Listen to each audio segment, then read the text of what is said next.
Welcome to Oberlin College Neurotoxicology Lab. Hi, I'm Wilik, and this is my advisor, Prof. Gunekwachi. I study Parkinson's disease, or PD for short. You may ask, why study PD? Well, do you know that Parkinson's is the most common movement disorder associated with old age? Some of you may have seen symptoms in the people around you: a shuffling gait, a hesitation in starting movement, a trembling hand. But that's not all. PD can also affect the patient's ability to think properly, or even change their mood. Let me give you more background on Parkinson's. 95% of the cases are idiopathic. This means we do not know the underlying cause. Although we found some genes that are associated with increasing the risk of having PD, the link is not clear-cut. We do know that very often, a part of the midbrain called the substantia nigra atrophies over the course of the disease.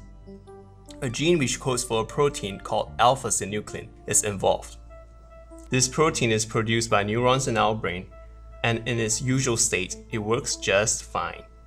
But sometimes they misfold and aggregate, and this might be toxic to the cells in the substantia nigra.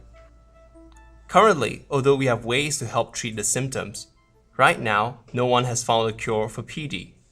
And that makes prevention much more important. Think about the chemicals we are exposed to in our lives and how that increases our risk for PD. A recent study showed that farmers are more likely to have PD than city dwellers.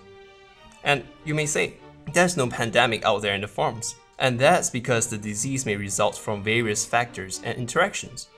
I may, for example, have this mutation, and also I was exposed to this type of pesticide.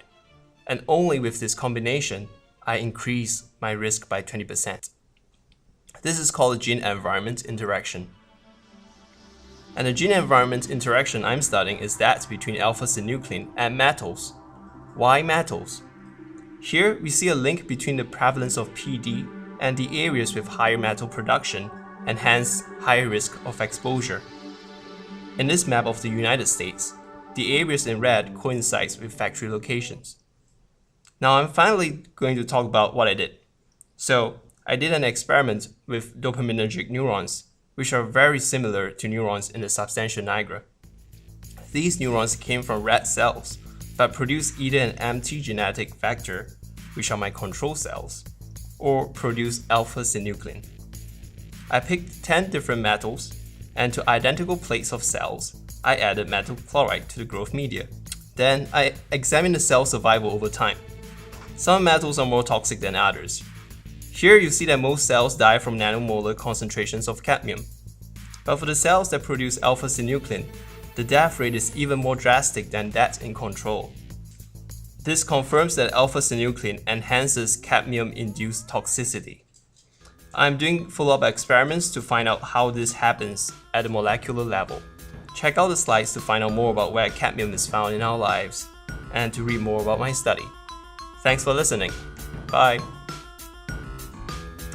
And no, it looks more difficult than this animation suggests.